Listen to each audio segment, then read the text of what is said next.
I'm very lucky, blessed, fortunate, and I said I don't like those words, blessed and fortunate, because what happens when you're sick? Are you cursed and unfortunate?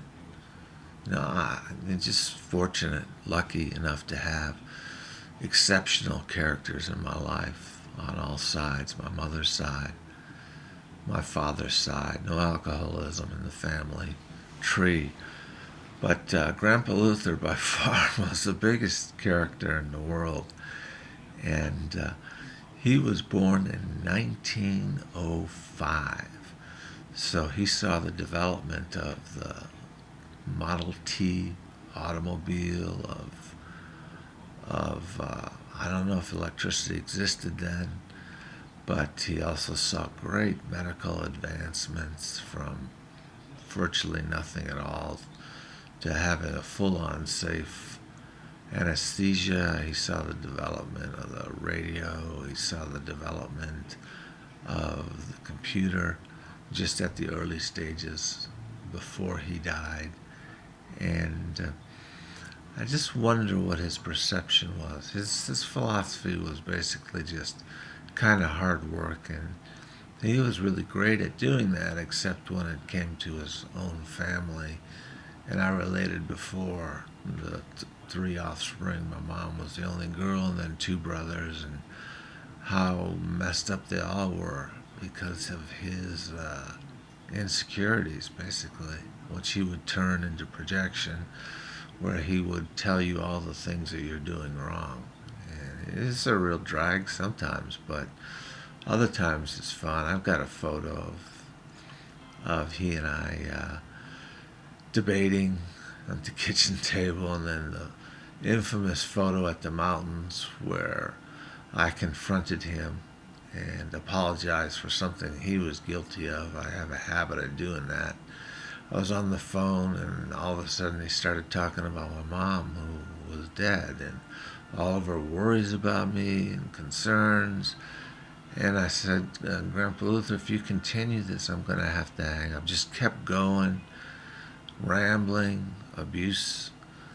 And finally, I hung up on him, and that was the end of the relationship. He didn't die for another 5, 8 years, I think it was, maybe 10, and didn't have much of contact of any kind with him. And I think that's a basic philosopher. If you do with abusive family members, if you can in any way, just to cut them out of your life. Abusive friends, abusive co-workers, just have minimal contact, be very curt, be polite, but just let them know that you're not interested in any kind of relationship. And that's sad.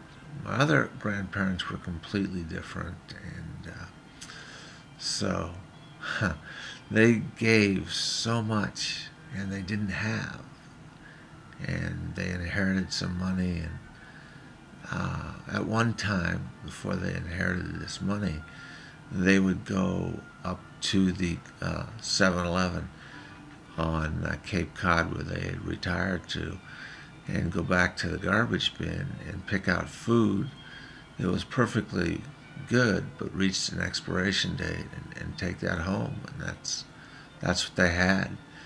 But the reaping what you sow came back to them, and they inherited another fortune, which my dad spent on the stock market, unfortunately. But they lived out at least a life that wasn't with worries about finances and about housing. And Grandma Annie never developed a cure for her agoraphobia.